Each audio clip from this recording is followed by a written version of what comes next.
Hello, my beautiful people. Welcome to the second cartoon review vlog I'm releasing this week. And today we're going to be talking about the second season of JellyStone. I didn't review the first season of JellyStone because I was really busy when it was released. And by the time I finished the season, it was like months have passed, and I was like, what's the point of making a video now? So, yeah. I've I forgot to mention this in the human resources video, but I've sort of introduced this new standard for myself in terms of making these cartoon or just TV show vlogs in general, where I will wait a month instead of a week, because a week, that won't happen anymore. So if a month has passed by the time I'm finishing the show, I just won't make the video, and it will just be a fun little thing that I did. So, yes, I forgot to mention that in the human resources video that I made. So, and by the way, I'm filming both of these videos back to back. So, anyway, JellyStone Season 2. First of all, let me give you my thoughts on the first season of JellyStone. I love it. I loved the first season of JellyStone. Like, if you are a fan of Hanna-Barbera, and if you are a fan of just absolutely wacky cartoons, JellyStone is a great show to watch. Like, it was so much fun watching the first season, episode to episode, and I had a lot of fun just trying to recognize each characters, and if there's a character that I didn't recognize, I can look them up and learn a little thing about cartoon history. Like, I had so much fun watching JellyStone Season 1, and I was really excited when I figured out that they were making a Season 2, and so I sat down to watch Season 2, and oh my god, this new season is also really good. One thing I find kind of weird about Season 2 is that with Season 1, they had 22-minute episodes with 2 segments, which is how a lot of cartoon shows work. Well, for Season 2, they decided to do 11-minute episodes with just 1 segment.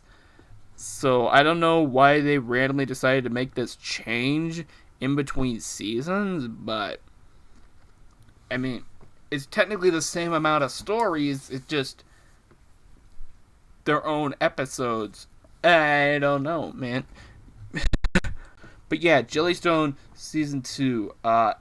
This season is also really good. I had a lot of fun watching it episode to episode, and Hanna-Barbera fans, you're going to really like this show. I feel like Jellystone should be up there with some of the best cartoon reboots or revivals or sequels ever, alongside DuckTales 2017 and Animaniacs 2020, and even Teenage Mutant Ninja Turtles 2012, in my opinion.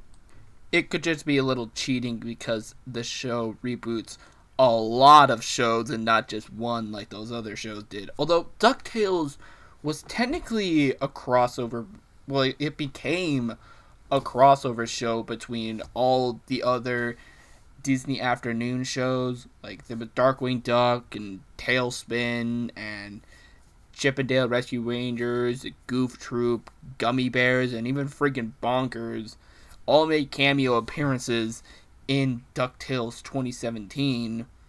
I think the only original shows from the Disney afternoon that weren't directly based off of movies that weren't referenced in the DuckTales reboot were Shookums and Meat, which nobody remembers or cares about, and Gargoyles, which is actually pretty shocking because, well, Gargoyles is a pretty popular show, but it is more realistic and more serious compared to those other shows, so it kind of makes sense.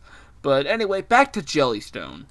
What I love about this show is that it gives us the same characters that we love. Like, a lot of the super duper famous characters, like Yogi Bear, Huckleberry Hound, Captain Caveman, and even Snagglepuss to an extent, like, their personalities remain exactly the same.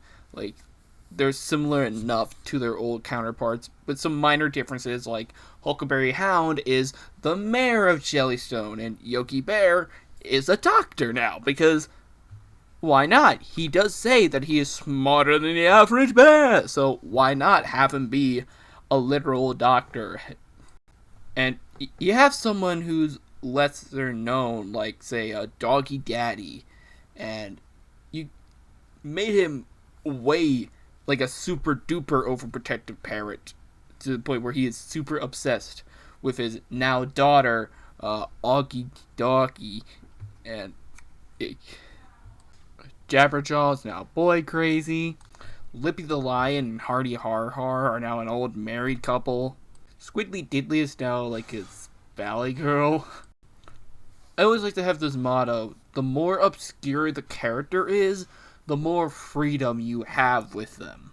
Say, if you take a character like Yogi Bear and you change something like the way he looks, or his gender, or just his personality altogether, there's gonna be some responses to that. Whereas, say, if you take some characters that barely anybody has heard of, like Lippy the Lion and Hardy Har Har, and turn them into an old married couple, then you can do that and get away with it because, like, barely anyone has heard of them. The same thing applies to comic book characters in movies.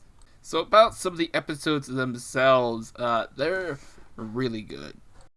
Some episodes that immediately come to mind is the episode where the three main child characters, this being Shag from the Hillbilly Bears, Yacky Doodle, and Augie Doggy, none of the grown-ups in town want to play with them, so they rewind a clock in order to make time go backwards so that they're all children.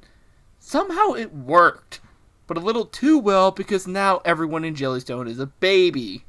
And I mainly remember this episode because there's one bit where they're rewinding or fast-forwarding the clock, whatever, and they actually end up going back to the original Hanna-Barbera character designs. It was so amazing. And at the end of the episode, Yogi is still in that state. But they got the limited animation and everything. It's so funny, so meta, I love it. Speaking of the kid characters, there's one episode which is basically career day. It's career day at their school, and they're forced to be on Hippopotamus's skyship. And can I just say, I love what they did with Hippopotamus. They basically turned him into a weeb and just a big loser.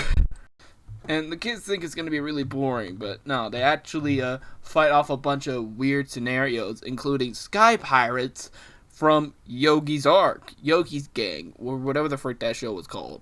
The very first big notable Hanna-Barbera crossover show. And speaking of the notion of this being a Hanna-Barbera crossover, one thing I felt was incredibly obvious from the get-go is that this show wouldn't include what I like to consider the big three Hanna-Barbera properties: the Jetsons, the Flintstones, and Scooby-Doo. Because those properties were rarely, if ever, used in the big crossovers in the past. And I also thought, well, neither were the more serious and action-oriented shows. But throughout this show's 2 seasons, we do see some of those action characters show up, including Kazan, Johnny Quest, and Space Ghost, who surprisingly doesn't have a talk show in this show. You had it right there, but no, you made him a superhero and not a talk show host.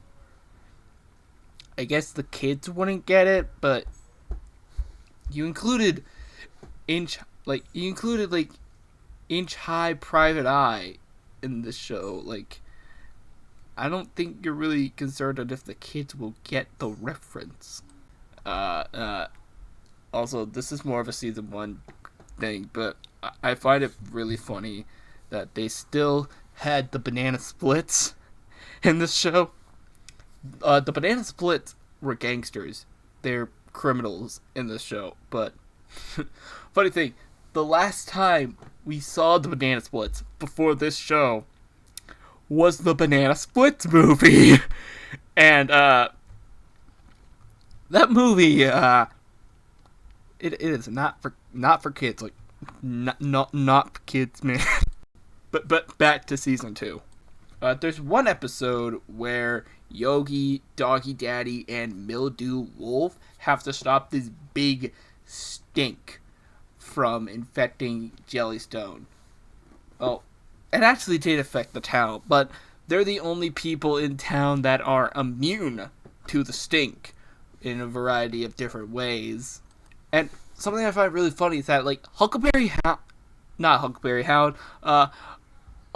like, Doggy Daddy, like, gave up his sense of smell to, like, this, like, wizard or whatever in exchange for a daughter, which is why Augie has no mother or second parent. But later on in the episode, it's revealed that all 3 of them are actually responsible to the stink in a way, and so they stop the stink from infecting the rest of the town. In turn, they're all stinky, so they have to have a big old wash. And it is in that episode where we do get a Scooby-Doo reference.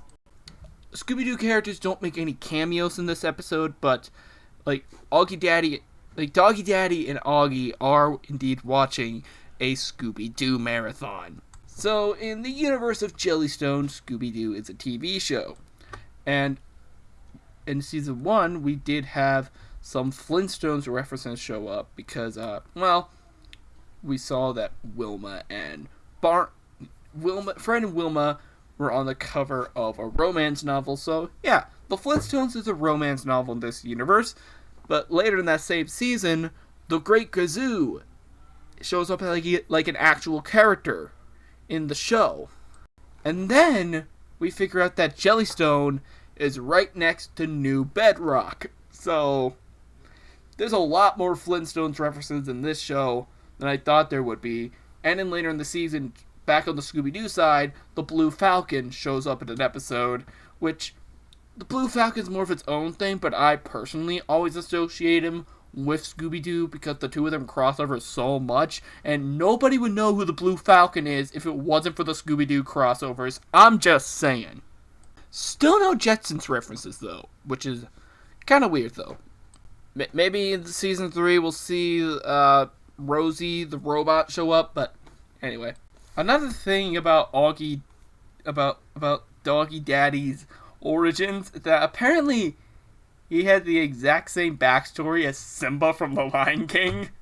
Like, that was told in an episode where Augie tried to be the mother to a watermelon, but Yagi got trapped inside the watermelon, so Augie thought that the watermelon came to life because of her love, and she watches the watermelon grow up before it ascends back to its home planet. This show can get pretty weird sometimes. So, yeah. JellyStone Season 2 and JellyStone in general, it's a blast. It's so much fun. If you enjoy Hanna-Barbera, if you enjoy like just wacky cartoons in general, watch this. The show was created by the creator behind Harvey Beaks and Chowder. And if you like Chowder, you will enjoy this show, definitely. Because this show is so much fun, so crazy, so random, but in a good way.